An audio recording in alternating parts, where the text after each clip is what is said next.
are that stupid, by the way, in my life. In fact, most of the men I know who are married are not dumb, incidentally. They usually have the brains and fortitude to get married and stay married and raise children, which is still the toughest job on earth. Anyone could be a playboy. I mean, if they're good-looking and lucky enough, they can find women to have fun with. It takes quite a man to get married and through thick and through thin, stay there for the children, incidentally. And that's not put out in the media. In fact, it's no good, get out of there, leave them alone, let the kids grow. Well, now they're telling people, you don't have to get married. They're telling guys who want children, don't get married, just have children with someone. You pay them to have a child. They have no idea what they're talking about. Who's putting out this information? Just have a child like a dog, you know what that child's going to wind up to be? Just take a look at Hollywood and you'll see what they'll wind up to be. They'll be in rehab by the time they're in the 6th grade. A family requires a house band, a husband known as a house band.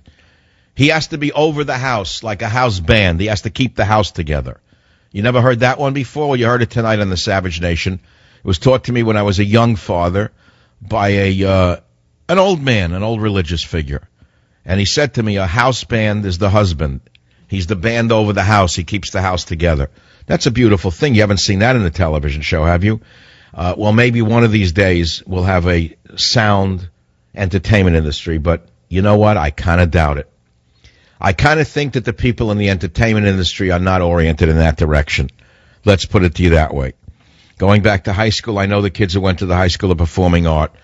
I didn't find them bad kids. They were crazy, zany, fun. They had a lot of fun. They knew what they would.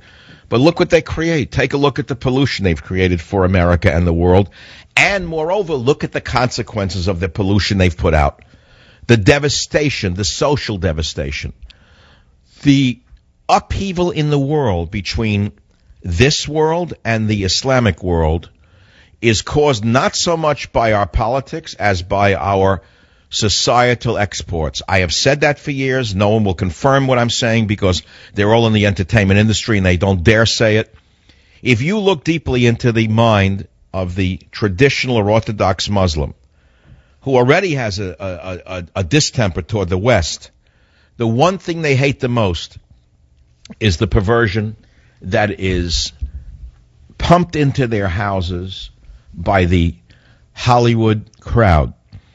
Every TV show shows a scene which portrays men in the most negative lights, women in the most vile manner, the use of drugs, the use of sex, etc. This is something the Islamic world detests, and they're willing to die to stop from entering their world. Now, you're not going to read this in a newspaper. You're not going to hear this on NPR, but you heard it from a guy who knows what's going on in the world. Me. One man